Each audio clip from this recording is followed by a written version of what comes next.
এই গাইস, আসসালামু আলাইকুম। কি অবস্থা সবার? আশা করি সবাই ভালো আছেন। তো এখন বাজে রাত প্রায় 1:45। তো এখন আমরা বাইরে হচ্ছে যাচ্ছি রসের সন্ধানে। শীত আসা পড়ছে, তো সবাই ভাবলাম যে রস খেয়ে আসি। তারপরে সবাই এক এক করে আসলো, আসার সাথে সাথে আমরা রওনা দিয়ে দিলাম। এখন আমরা হাইওয়েতে উঠে গেছি। তো ভিডিওটি দেখতে থাকুন, আশা করি ভালো লাগবে। ভিডিওটি কন্টিনিউ করুন। আর রস খেতে যাচ্ছি আমরা মানিকগঞ্জ সিংগাইর। এখানে রস নাকি অনেক ভালো।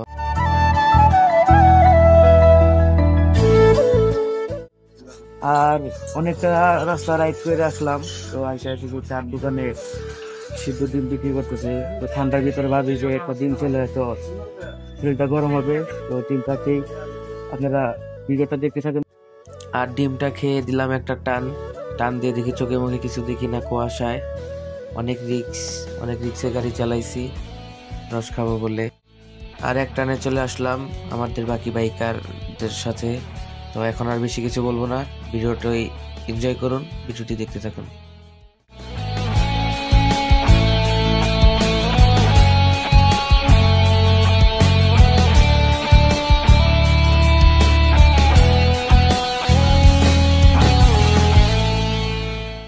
আর অবশেষে আমরা চলে আসলাম এই রসের স্পটে।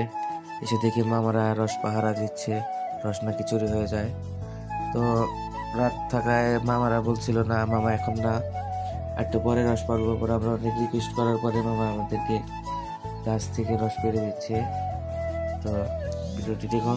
আর ওই যে রসগুলা দেখুন, 4 হাঁড়ি রস। তো রসগুলা ছেঁকে দিবে, খাবো। ভিডিওটি দেখুন। তো ফাইনালি অনেকটা জার্নি করে আসলাম আমরা রসের সন্ধানে। তো রস অলরেডি আমাদের সামনে। রস এই যে ছেঁকে রাখা হয়েছে, যে রস। অনেকটা পথ জার্নি করে এসে রস পেয়ে গেলাম।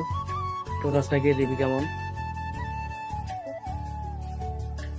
না ঠিক আছে, চলে। তো আপনারা যারা রস খেতে চান গ্রাম অঞ্চলে যেতে পারেন, রস খেতে ভালো।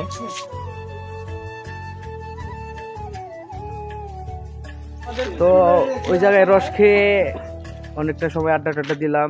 তো এখন বাড়ির উদ্দেশ্যে রওনা দিছি। তো সবাই ভাই ব্রাদার এখানে আছে। তো ভিডিওটা বেশি কন্টিনিউ করবো না, আজকে ভিডিওটা এই পর্যন্ত। যদি ভিডিওটা ভালো লাগে লাইক কমেন্ট শেয়ার করে পাশে থাকবেন। আল্লাহ হাফেজ।